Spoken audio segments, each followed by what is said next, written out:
Hi everyone. One of the staple vegetables that I always have in my refrigerator, no matter what day of the week it is zucchini. Zucchini is a very healthy vegetable. In other places we call it Italian squash. Same thing, and it's very versatile. I usually use this in stews as well as in salads and other side dishes. Today we are going to make a zucchini side dish that is inspired by a Korean side dish that I have been eating for many years. My name is Chris and I'm a diabetes nurse practitioner. Welcome to my plant-based kitchen where we actually make healthy foods so we can live longer. So let's talk about zucchini for a little bit and come closer here. Zucchini is one of those squashes. There's many varieties of zucchini. When you think about it, it's really very low in calories. It has a little bit of protein in it. It's very high in fiber. It contains vitamin A, manganese, vitamin C. It also has potassium, magnesium, vitamin K, and it helps build blood cells because it has folate. It also has copper, phosphorus. It has B complex vitamins. And what is really good about this vegetable is that it is an antioxidant. It contains carotenoids that are anti-inflammatory, that supports eye health, blood pressure, as well as blood sugar support, and its anti-cancer fighting properties as well.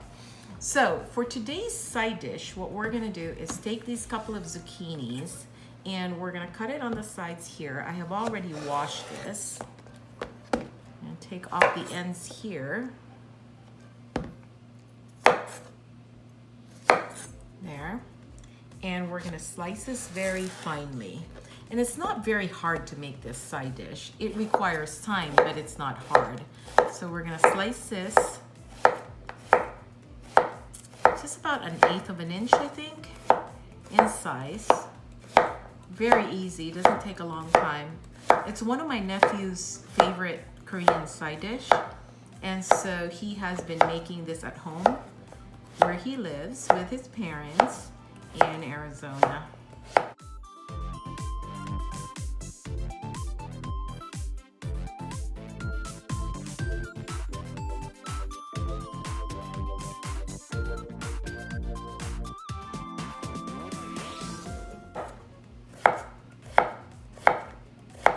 But first things first, after we slice this up, we're gonna put it in a bowl. We're gonna put some iodized salt in it, and we're gonna mix it up and let it stand for about 30 minutes to an hour so that the excess water will be drained out of the vegetable. And then after that, we're gonna rinse it, squeeze the excess water out, and then we're gonna mix it up.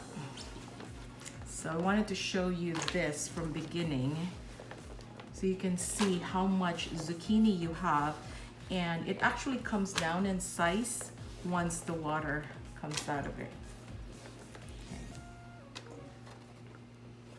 We're also gonna need some green onions here, so while we're waiting for about 30 minutes for this to wilt, we're gonna chop up our green onions.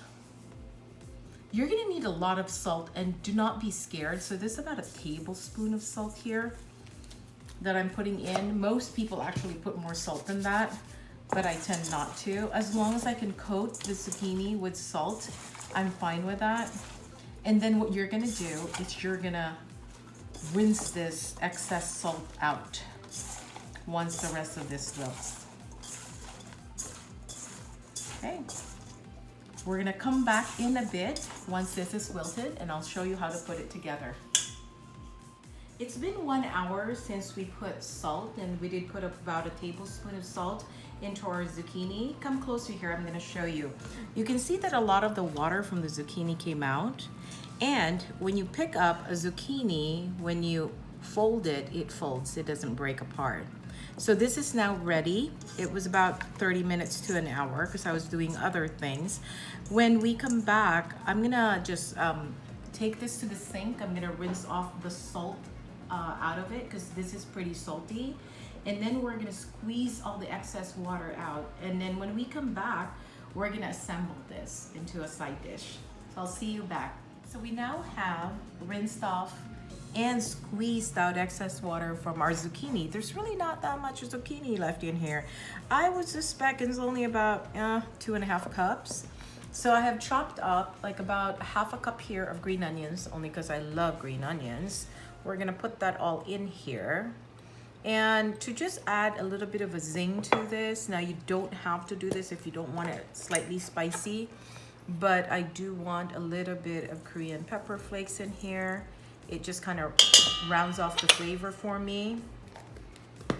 And we're gonna put a little bit of sesame seeds in here, about a tablespoon of it as well. So there you go. And then about a teaspoon of sesame oil. So a lot less on this one because as you can see, there's not that much vegetable in here. And remember that we soaked this already with a lot of salt, so there is salt in here. So just to kind of round that flavor, I'm gonna put this vegan fish sauce in here, about a teaspoon. Then again, to mix this, I tend to use gloves because of the pepper flakes, so I don't accidentally touch my face. Okay. Very nice. And you can see it's really very easy to make. Let's add some garlic to this. It just makes it come alive. And fresh garlic is the way to go. That's about a teaspoon of garlic. Now, for the most part, some people actually cook this, so they have a tendency to add a little bit more oil. But I do not cook it. I seem to like the flavor it better without cooking it. But the traditional Zucchini Banchan actually is fried a little bit, at least 5 minutes. So if you want to do that, you can do that. Okay, and let's taste it. Very nice. It needs to have like that flavor of sweetness in it, and that's what I'm used to when I'm eating this dish. So we're gonna add a little bit of sugar in here too, about a teaspoon. And it's not spicy, but that's me talking. So I'll leave it up to you when you make it. Add a little bit at a time to your taste. Okay, let's see. Perfection. That is what I was looking for. Okay, so now you have your zucchini side dish here. And in another video, I am making dulsot bibimbap. So I'm gonna show you guys how to assemble your dulsot bibimbap using all the Korean side dishes. There you go. I hope you'll try and make it at home. It's really very easy to make. There's some time involved because you have to just slice it and then soak it in salt and then let it, let the excess water come out and then rinse it and squeeze it dry. But once you get the hang of it, it's really very quick to make. Thank you for joining me today. I hope you'll come and join me again on another video.